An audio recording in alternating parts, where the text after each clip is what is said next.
Welcome, friends, to the Poetry Lab with Dr. Pariksith Singh. As you know, we've been exploring, discussing, and also reading and enjoying this collection of poems, very moving poems, poems to my father.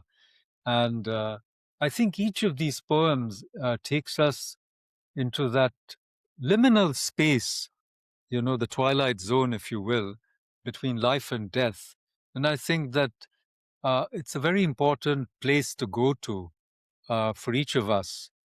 We had, the experience of a poem just a while ago where, the father of the speaker, of the poet, goes through this moment just before death.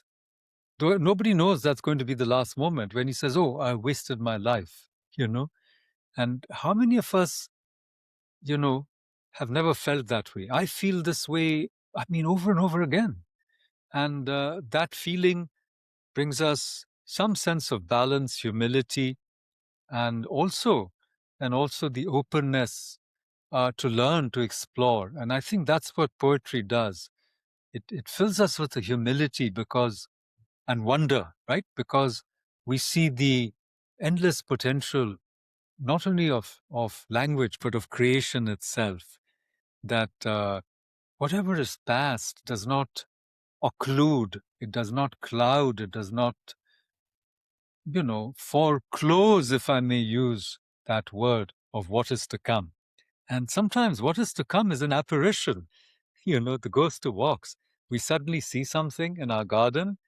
And I know people who have seen ghosts, and I myself have felt their presence. So let's talk about apparition. And this time we move to another feathered friend, from peacocks to owls. Dr. Singh, can you please read the poem on page 50? Apparition. The world of night is but a wall of light to the white owl. All night he glares through veils of ink at their bright background, then flies at the sudden hint of prey into their shuddering domain as he picks the slightest tremor of activity in the bleak terrain.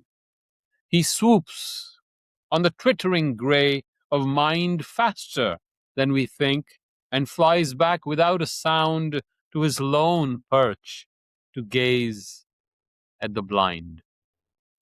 And that is where he still sits. If we look backward and gaze at the lone perch, through circles of radiance austere as his face, his sight piercing effortlessly through the curtain of our eye. The sight of the owl, what does it mean? Is it a sight of Gnostic consciousness, of wisdom? Let's not forget the owl is the vehicle of Minerva, the goddess of wisdom in the Roman myths. I think equivalent to Athena among the Greeks, and therefore of Saraswati, in fact.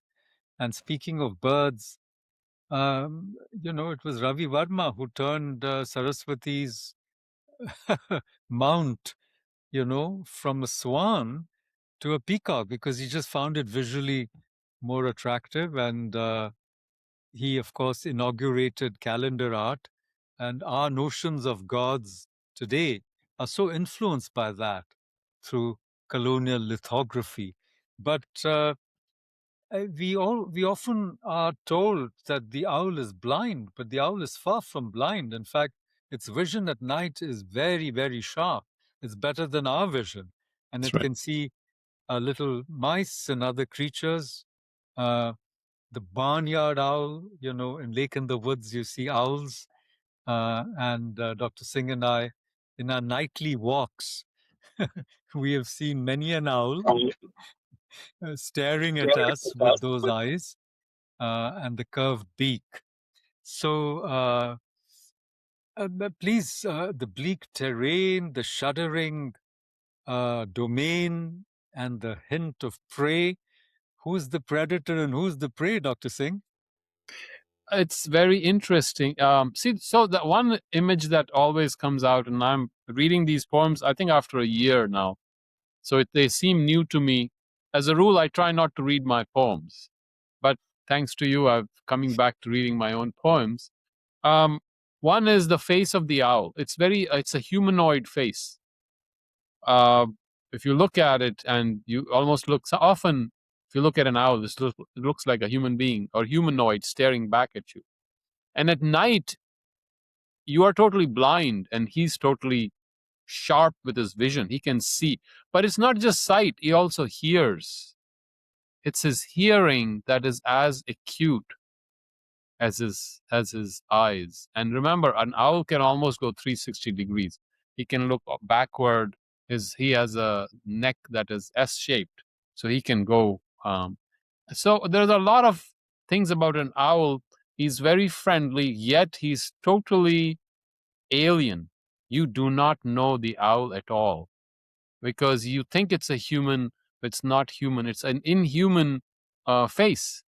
And yet this face, this being, this creature at night is the most comfortable when you're totally gone. Your ink, wall of ink is front of your face, your consciousness is gone, and that's where the owl begins. That's where the owl is the king of the domain, where we lose our eyesight. So to me, that was an image um, that came strongly. And again, my father used this epithet in his own way powerfully when he did not approve of someone. In Hindi, the word is called ullu. So he used to often, if he would get upset at someone, he would say, "Ye ullu hai." But coming to the owl, the weirdness, the strangeness, the mystery, the awe, the fear that it inspires in us. And at some point, it becomes an image that is an image of awareness. So just awareness, when we lose all the mental, emotional activities, there's something very mysterious behind all this who watches. And so that's where we were trying to kind of hint at it without putting too many words into it. Let the symbol speak for itself, so to speak. Oh, totally, totally.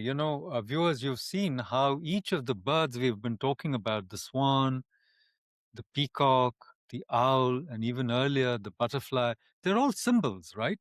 But I want to ask you, how is it that in the West they thought about the owl as a symbol of wisdom, and you have that in this poem, and we say not just ulu, we also say ulu ka patha, you know? Yes, So why is there this completely contrasting notion of what the owl stands for? because the owl looks like an idiot. Think about it. Doesn't the during the day the owl is totally helpless, no ability, no power, and especially not just an ulu, a student of the owl who knows even worse, who doesn't even know that much. And so that is these are images that are very closely linked to my father. And so they came in this. It wasn't a conscious effort, but now that I'm looking back, why did so many animals come? Because these are images that are the lion, the tiger we have talked about.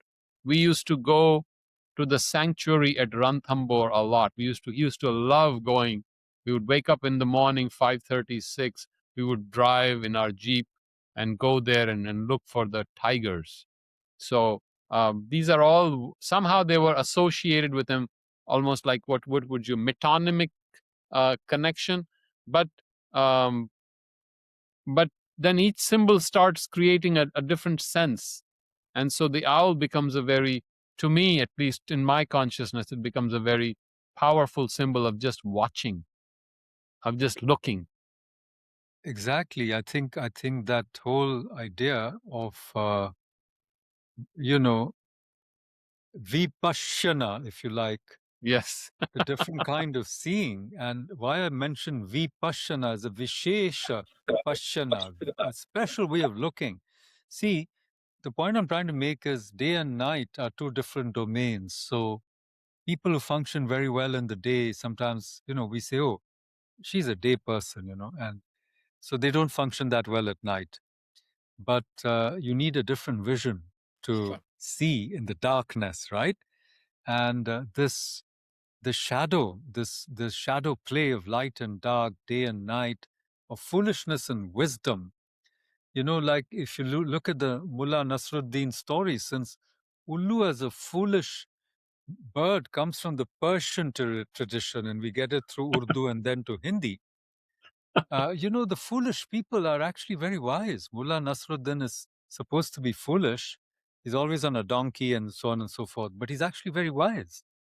So, who's foolish, who's wise? And I think this poem challenges us to question these things. And certainly, like the tiger poem, the owl is a predator, right? So, his piercing gaze can penetrate, the darkest night when most of us are blinded, as you said. We can't see. So, again, viewers, a symbol, and, which invites you. I love the image of the owl on the lone perch in circles of radiance and a very austere face, you see, his sight piercing effortlessly through the curtain of her eyes. So remember, once again, somehow the poems turn inward, from the outward to the inward, like the peacock feather goes all over, Krishna, dad, writing, but then that eye is staring right back. And we've been talking about this mirroring. I remember Giv Patel has a collection called Mirrored Mirroring. How the seer becomes the seen. But here, it's the mirroring of the Father, and suddenly the mirror is shattered. So all that you're left with is either the white light, where that figure who was mirroring you to yourself has gone, and then you're left with yourself. The gaze turns inward, the absence, and I mentioned that the absence is, as it were, reinforced. I talked about the absence of Krishna as well. After the Ras Leela, the myth is he goes off to Dwarka. He doesn't come back ever, and so you have these laments in some versions of the story, but in the Bhagavad and in other versions, the gopis have actually understood that Krishna lives in their heart. So they've reached a different level of Advaita, which we may call Advaya. Anyhow, we're getting sidetracked, but the point I'm trying to make is, yeah, the poems go outward and then again they double down inward. The gaze of the owl is a gaze within in the end. Any last words on this poem, The Apparition? The owl is like an apparition in the night because you see it suddenly with its glowing eyes, isn't it? Yes, yes. And the 360 neck. I mean, again, peacocks, they say, are so narcissistic because they can turn around and admire themselves, And the right. owl is supposed to be able to look in all directions, which is one reason it's called wise. Yes, It can rotate its head and look in all directions. yes, yes. And don't forget the owl in Winnie the Pooh. So that is that is my other connection with Winnie the Pooh and my father. So, Yeah, spell it out. Spell it out. well, you know, Winnie the Pooh was a very, you have heard the story of how children, as children, we like the characters, and so my father was a very lively person. He was full of life, and I didn't spend much time with him. He did not spend time teaching verbally, but he spent more time through his actions and being very little time in reading to us. He didn't read much to us, but whenever we read together, so certain stories stick. And so that's how I connect. As a father, Indian fathers are very different, probably, than or at least in that generation. They were more like Shiva, consciousness. I'm present, but your mom is going to do everything for you. I'm just present, like, be in the background. I'm the background. I'm consciousness. Shakti will do everything for you. So that that was our relationship, but and it was not a very intimate relationship. But you realize it in that lack of intimacy, there is a very deep bond. And I when I was reading these, I realized It's almost like a huge bite, a shark bite is taken out of you. What goes away from you, and probably that's the mourning and that's the loss that was went through these poems, and all the attempts to fill that huge hole that is left in you, and then it fills up in its own way, in a different way. So these memories and the good memories, they kind of come together, and then poetry then takes a life of its own. So I think that's what these poems are, a means to heal, but also a means to bring something of his essence, the tattva, into a poem, into literature. Yeah, no, the reason I asked you to spell it out is because what I remember from, Winnie the Pooh, created by A. Mill, if Yes. this owl there is a very sort of serious intellectual character, a bit pompous, but very beloved. But I mean, that was not my idea of your dad at all, though he No, loved to read and write. So, no, he loved to read, and he never. Everything that I was taught when I was growing up was really mother, but father had very few stories shared with me, and so this story, for some reason, clicks and stays. I don't remember too much of him teaching, because he was always busy. He was always doing. He was a doer. And when he was with me, we were scared. He was a scary father, as probably most fathers are to their children. We wanted to stay away from him because his anger, when he would get angry, if we were the slightest, very strict disciplinarian. So you don't want to be with a disciplinarian. You want to be with your mom. You can do anything. But father, no. So it's an interesting detached appearance, that consciousness that is so far. The farther you keep it, the better for you, because if father comes close, then it's, a scolding will happen. And yet something very deeply connecting that I realized after he was gone, and which is very intense. I did not realize it. So all those images are coming out, stories that he shared. If he read a story to us, that story is imprinted, because that's the only one story he read to me probably in my life. no, I can imagine, I sometimes hear you and I think of you no longer as only as Dr. Singh, but as Sonu, this Okay. slightly, pranky, younger son who's always, exploring things and doing, whereas the old sort of slightly mischievous, whereas the older son is more responsible, bhaiya, as we Yes. know, Bhai Saab, as I call him. But the younger son is a prankster, also little spoiled, is always. Uh, anyhow, we'll leave it at that, viewers. And I only invite you to look at this collection carefully and enjoy, the way that it has been put together. The owl, he sweeps on the twittering gray of the mind, faster than we think, and flies back without a sound to his lone perch to gaze at the blind. So, this is wisdom. We get flashes of wisdom. And through these flashes, sometimes is revealed like an apparition, a truth deeper than the mundane reality that we are so used to and so enclosed in. So I always look at the apparition. And I mean, as I said, to me, the poem reminded me of these late night walks. And suddenly you see an owl, or see a deer sometimes, and it's startling, you see. And that startling, it startles you out like a little chamatkar. This is what poetry Right. should do. That's right. That's what poetry should do. So, viewers, we leave you with that. And next, as a teaser, we are going to come to the king cobra. Okay, so do join us soon, and don't worry, the king cobra is not anywhere close to you. I guess in most places in the US, certainly not in Florida, unless you go to the zoo.